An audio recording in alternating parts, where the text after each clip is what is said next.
আসসালামু আলাইকুম। আমি ইফরাত নারায়ণগঞ্জ থেকে। দূরে এবং কাছে, দেশ এবং দেশের বাহিরে যে যেখান থেকে আমার আজকের ভিডিওটি দেখছেন, আশা করি আল্লাহর অশেষ রহমতে সবাই অনেক ভালো আছেন। আলহামদুলিল্লাহ, আমরাও ভালো আছি। যুদ্ধক্ষেত্রে নেমে পড়ছি, দেখতেই পারছেন সেটার প্রিপারেশন নিয়ে নেওয়া হচ্ছে। এখানে আমি একটা অ্যাপ্রন পরে নিচ্ছি। আসলে অ্যাপ্রনটা না পরলে হয় কি, যখনই সিঙ্কের মধ্যে কাজ করি, থালা বাসন ধোয়া হয়, তখন কিন্তু বেশ কিছু পানি ছিটে চলে আসে। অনেক সময় হাঁড়ি পাতিল মাজার সময়ও কিন্তু এগুলো ছিটে গায়ে পড়ে আসে, আর এতে করে পরার যে জামাটা থাকে সেটা কিন্তু নষ্ট হয়ে যায়। তো আমি আসলে এর জন্য সবসময় অ্যাপ্রনটা ব্যবহার করি। আমার কাছে এটা অনেক বেশি উপকারী মনে হয়। অনেক সময় রান্নাবান্নার সময়ও কিন্তু হলুদের ছিটা চলে আসে, সেটা থেকেও কিন্তু পরার যে জামাটা থাকে সেই জামাটাকে রক্ষা করার জন্য এটার কোনো জুড়ি নেই। এখানে আমি প্রথমেই কিন্তু বাবুর রান্নাটা করে নিচ্ছি। বাবুকে যেহেতু কোয়েল পাখির ডিমগুলো দিই, তো 3টা ডিম দিই। 3টা ডিম ভালো করে ফেটিয়ে এখন আমি এই নুডলসটার মধ্যে দিয়ে দিয়েছি। নুডলসটা এখানে মূলত বাবুকে স্টিক যে নুডলস সেটাই ব্যবহার করি, এটাতে করে কোনো মশলা ব্যবহার করি না, সামান্য একটু লবণ ব্যবহার করি। আর এখন আমরা আমাদের নাস্তার প্রিপারেশনের জন্য এখানে আমি 1 কাপ, 1 পটের চেয়ে মানে 1 পোয়া পট যেটা, ওটার চেয়ে একটুখানি কম সিদ্ধ চাল, যেটা ভাতের চাল, সেটা নিয়েছি। আর এর চেয়ে একটুখানি কম পোলার চাল নিয়েছি। আর এর চেয়ে আরও একটু কম মসুর ডাল নিয়েছি। আপনারা চাইলে এখানে মুগ ডালও ব্যবহার করতে পারেন। তারপর এখানে আমি পেঁয়াজ, রসুন, কাঁচামরিচ আর ধনেপাতা, যে যেরকম ঝাল খেতে পছন্দ করেন ওরকম পরিমাণে মরিচটা দিবেন। তারপর এগুলো সব কিছু দিয়ে ব্লেন্ড করে নিয়েছি ভালো করে। আর এখন পরিমাণ মতো শুধু লবণ মিশিয়ে নিচ্ছি। কেউ চাইলে এখানে সামান্য একটু হলুদও ব্যবহার করতে পারেন। তো এখন এগুলো আমি বানিয়ে নিব। চাপটি বলতে পারেন, এটাকে চাপটি বলা চলে আমাদের ভাষায়, আমাদের গ্রামে তো এটাকে চাপটিই বলা হয়। যদিও এটার মধ্যে ডাল মিক্স করেছি, ডাল ছাড়া বা পোলার চাল ছাড়া শুধু চাল দিয়েও কিন্তু হয়। শুধু চাল দিয়েই সবাই বেশিরভাগ সময় খেয়ে থাকে। তো এটা দিয়ে আজকে আমাদের সকালের নাস্তাটা হয়ে যাবে।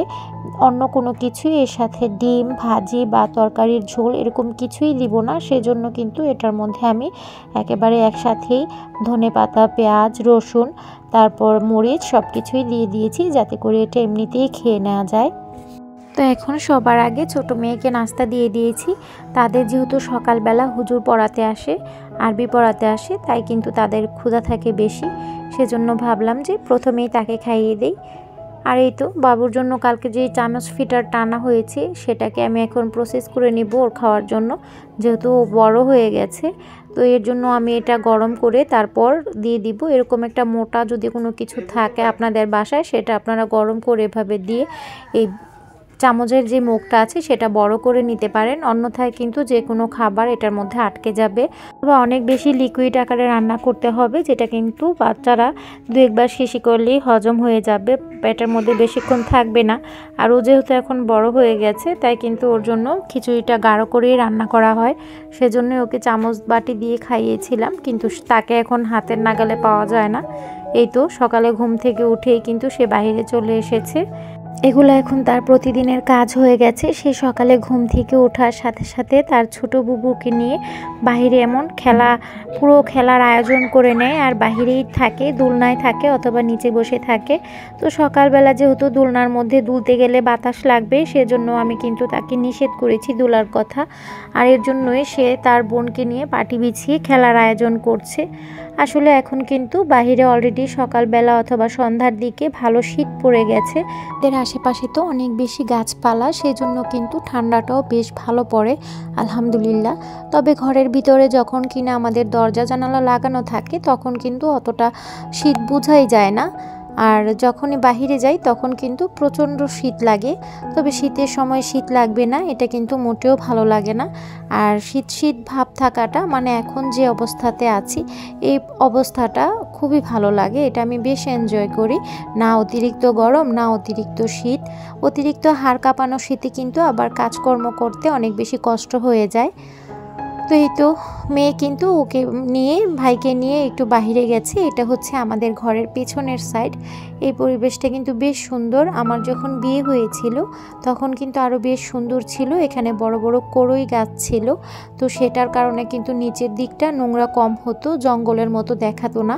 কড়ই গাছটা উপরে গিয়ে অনেক বড় বড় ছিল, উপর থেকে খুব সুন্দর ছায়া ছড়াতো।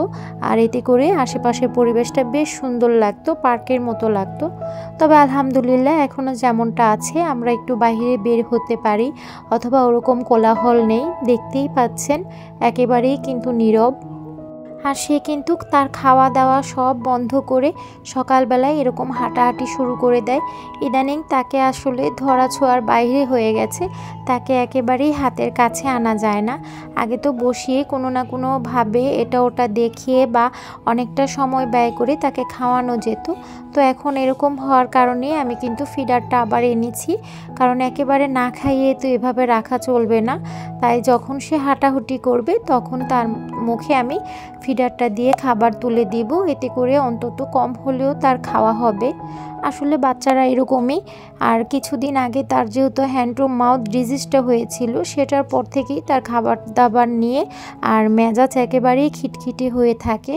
একমাত্র সে বাহিরে এরকম দৌড়াদৌড়ি করার সময় খুব উৎফুল্লভাবে থাকে। তো যাই হোক, সবাই আমার বাচ্চাদের জন্য দোয়া করবেন, আল্লাহ যাতে ওদের সুস্থতা দান করে, নেক হায়াত বাড়িয়ে দেয়। কারণ শুধু হায়াত থাকলে হবে না, নেক হায়াত থাকাটা জরুরি, সেই সাথে নেক সন্তান হিসেবে যাতে আল্লাহ পরিণত করে। আর বাকিটা তো আমাদের প্রচেষ্টা থাকবেই। তো এখন আমি পুঁই শাক রান্না করে নিচ্ছি। পুঁই শাকটা আমি এখানে চ্যাপা শুটকি দিয়ে রান্না করব। পুঁই শাকটা রান্না করে নেওয়ার পর আমি কিন্তু আরও কিছু রান্না করে নিব। আর দেখতেই পেয়েছেন সকালের রান্না বান্না অলরেডি হয়ে গেছে। তারপর বাবুর পিছন পিছন দৌড়িয়ে কিন্তু বাবুকে খাবারটাও খাইয়ে দিয়েছি, যদিও সম্পূর্ণটা খাওয়াতে পারিনি। রান্নার ফাঁকে আবার আমার তার কাছে যেতে হবে। এভাবেই আমাদের জীবনচক্রগুলো কিন্তু চলছে। তবে আলহামদুলিল্লাহ এই সব কিছুর মাঝে আমি অনেক বেশি ভালোবাসা খুঁজে পাই আর অনেক বেশি আনন্দ খুঁজে পাই। কারণ সংসার জীবনটাই এমন, শুয়ে বসে থেকে কিন্তু সংসার হয় না। আর এরকম ব্যস্ততা, সন্তানদের নিয়ে ব্যস্ততা, চিন্তিত সন্তানরা কখন কি করবে, এর নামই জীবন। আপনাকে এর মধ্যে থেকেই খুঁজে নিতে হবে যে আপনার সুখ কোনটা। আর আমি তো আলহামদুলিল্লাহ এর মধ্যেই অনেক বেশি সুখী।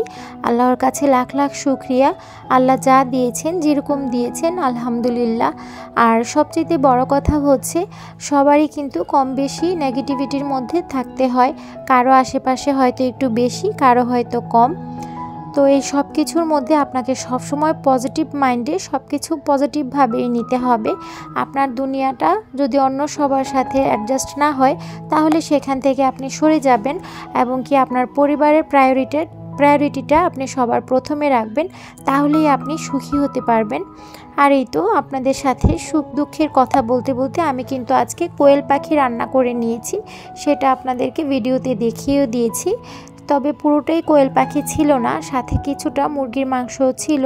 যেহেতু কোয়েল পাখির মাংসটা আমি খাবো না, বাচ্চারা খাবে, তাই আমি সাথে মুরগির মাংসও দিয়েছি, একই সাথে দুইটা হয়ে গেছে। আপনাদের ভাইয়ার জন্য আপনাদের ভাইয়ার পছন্দের শোল মাছ দিয়ে সিম, আলু আর ফুলকপি সাথে টমেটো দিয়ে তরকারি রান্না করে নিয়েছি। এরকম টাইপের তরকারি তার ভীষণ পছন্দ। আর সাথে তো পুঁই শাক শুটকি দিয়ে রান্না করেই নিয়েছি। আর আগের দিন রাতে আমি ডাল রান্না করেছিলাম, সেই ডালটা রয়ে গেছে। আর এই তো আমার মেয়ে কিন্তু বিকেলের নাস্তার আয়োজন করে নিচ্ছে আলহামদুলিল্লাহ। সে কিন্তু সন্ধ্যার টুকটাক অনেক রান্নাই করতে পারে, মানে নাস্তাটার আয়োজন করতে পারে, যেমন নুডলস রান্না করতে পারে। তার বাবা যেহেতু আজকে বাড়িতে, তাই সে নুডলস রান্না করে নিচ্ছে। পাশাপাশি কিন্তু যে সমস্ত হাঁড়ি পাতিল হয়েছে নুডলস রান্নার সময়, সেগুলোও সে ধুয়ে নিচ্ছে, যাতে করে আমি এসে না বকি যে কত কিছু নোংরা করেছ। কথা বলতে বলতে ভিডিওর শেষ পর্যায়ে চলে এসেছি। সবাই ভালো থাকবেন, আল্লাহ হাফেজ।